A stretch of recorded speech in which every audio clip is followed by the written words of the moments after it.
ಮನೋಜ್ ರವಿಕುಮಾರ್ ಗಾಮನಗಟ್ಟಿ ವಿದ್ಯಾರ್ಥಿಗೆ ಹರಳಯ್ಯ ಸಮಾಜದಿಂದ ಗೌರವ ಸನ್ಮಾನ ಕಾರ್ಯಕ್ರಮ. ಎನ್ಎಂಎಂಎಸ್ ಆಯ್ಕೆಯಾದ ಮನೋಜ್ಗೆ ಬಾಗಲಕೋಟೆ ಜಿಲ್ಲೆಯ ಬಾದಾಮಿ ತಾಲೂಕು ಹರಳಯ್ಯ ಸಮಾಜದಿಂದ ಸನ್ಮಾನ.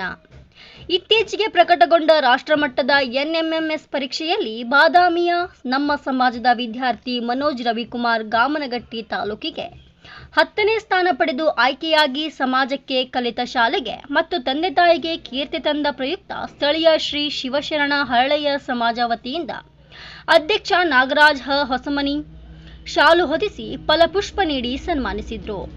ಬೆಳೆಯುವ ಸಿರಿ ಮೊಳಕೆಯಲ್ಲಿ ನೋಡು ಎಂಬಂತೆ ವಿದ್ಯಾರ್ಥಿ ಮನೋಜ್ ತನ್ನ ಶೈಕ್ಷಣಿಕ ಸಾಮರ್ಥ್ಯವನ್ನು ಈ ಮೂಲಕ ತೋರಿಸಿಕೊಟ್ಟಿದ್ದು, ಇನ್ನುಳಿದ ನಮ್ಮ ಸಮಾಜದ ವಿದ್ಯಾರ್ಥಿನಿಯರು ಅತಿ ಹೆಚ್ಚು ಅಂಕಗಳನ್ನು ಪಡೆಯುವುದರ ಮೂಲಕ ತಮ್ಮ ಶೈಕ್ಷಣಿಕ ಸಾಮರ್ಥ್ಯ ತೋರಿಸುವತ್ತ ಈಗಿನಿಂದಲೇ ಕಾರ್ಯಪ್ರವೃತ್ತರಾಗುವಂತೆ ಸನ್ಮಾನಿಸಿ ಅಧ್ಯಕ್ಷ ನಾಗರಾಜ್ ಹೊಸಮನಿ ಮಾತನಾಡಿದರು. ಸನ್ಮಾನಿತ ವಿದ್ಯಾರ್ಥಿ ಮನೋಜ್ ಮುಂದಿನ ವಿದ್ಯಾರ್ಥಿ ಜೀವನದಲ್ಲಿ ಇದೇ ರೀತಿ ಸಾಧನೆ ಮಾಡುತ್ತಾ ಉನ್ನತ ಹುದ್ದೆ ಪಡೆಯುವಂತಾಗಲೆಂದು ಸಮಾಜದ ಹಿರಿಯ ಮುಖಂಡ ಮಲಕಾಜಪ್ಪ ಚಂದಾವರಿ ಶುಭ ಹಾರೈಸಿದರು. ಈ ಸಂದರ್ಭದಲ್ಲಿ ಮನೋಜ್ ತಂದೆ, ತಾಯಿ, ಅಜ್ಜಿ ಹಾಗೂ ಸಮಾಜದ ಮುಖಂಡರು, ಮಹಿಳಾ ಸದಸ್ಯರು ಮೊದಲಾದವರು ಉಪಸ್ಥಿತರಿದ್ದರು. ವರದಿ YH ವಾಲಿಕಾರ್, ಕನಕ ಟಿವಿ, ಬಾಗಲಕೋಟೆ. ಕನಕ ಟಿವಿ ಕನ್ನಡ, ಸುದ್ದಿ ನಿಮ್ಮದು, ಧ್ವನಿ ನಮ್ಮದು.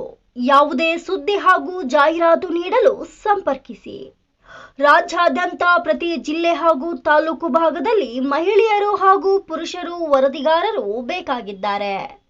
ಆಸಕ್ತಿ ಉಳ್ಳವರು ಕೂಡಲೇ ಕರೆ ಮಾಡಿ 9380661853. ಇಂದು ನಮ್ಮ ಬಾದಾಮಿಯ ಶ್ರೀ ಶಿವಶರಣ ಹರಳಯ್ಯ ಸಮಾಜ ವತಿಯಿಂದ ಇದೇ ಸಲ ನಡೆದಿರ್ತಕ್ಕಂಥ ಒಂದು NMMS ರಾಷ್ಟ್ರಮಟ್ಟದ ಒಂದು ಪರೀಕ್ಷೆಯಲ್ಲಿ ನಮ್ಮ ಬಾದಾಮಿ ವಿದ್ಯಾರ್ಥಿಯಾಗಿರ್ತಕ್ಕಂಥ ಮನೋಜ್ ಗಾಮನಗಟ್ಟಿಯಿಂದನೂ ಇಡೀ ತಾಲೂಕಿಗೆ 10ನೇ ರ್ಯಾಂಕಿಗೆ ಬಂದು ನಮ್ಮ ಸಮಾಜಕ್ಕೆ ಮತ್ತು ಒಂದು ಶಾಲೆಗೆ ಕೀರ್ತಿ ತಂದಿದ್ದಾನೆ. ಅದಕ್ಕಾಗಿ ಈ ಒಂದು ಶುಭ ಸಮಾರಂಭದಲ್ಲಿ ನಮ್ಮ ಸಮಾಜದ ವತಿಯಿಂದ ಅವನನ್ನು ತುಂಬು ಹೃದಯದಿಂದ ಒಂದು ಸನ್ಮಾನಿಸಿ ಈ ಒಂದು ಗೌರವಿಸ್ತೇವೆ. ಈ ಒಂದು ಸಮಾಜದಲ್ಲಿ ನಮ್ಮ ಸಮಾಜದ ಎಲ್ಲ ಸಮಾಜ ಬಾಂಧವರು, ಮಹಿಳಾ ಸದಸ್ಯರು ಹಾಗೂ ಎಲ್ಲ ಹಿರಿಯರು ಸಮೇತ ಭಾಗವಹಿಸಿದ್ದಾರೆ. ಅವರು ಸಮೇತ ಮುಂದಿನ ದಿನಮಾನಗಳಲ್ಲಿ ಸಮೇತ ಈ ವಿದ್ಯಾರ್ಥಿಯಂತೆ ಆ ವಿದ್ಯಾರ್ಥಿಗಳು ಸಮೇತ ಹೆಚ್ಚಿನ ಅಂಕಗಳನ್ನು ಪಡೆದು ನಮ್ಮ ಸಮಾಜದ ಕೀರ್ತಿಯನ್ನು ಹೆಚ್ಚಿಸಲಿ ಅಂತ ಈ ಶುಭ ಸಂದರ್ಭದಲ್ಲಿ ಹಾರೈಸಿ ನನ್ನ ಒಂದೆರಡು ಮಾತುಗಳನ್ನು ಮುಗಿಸುತ್ತೇನೆ.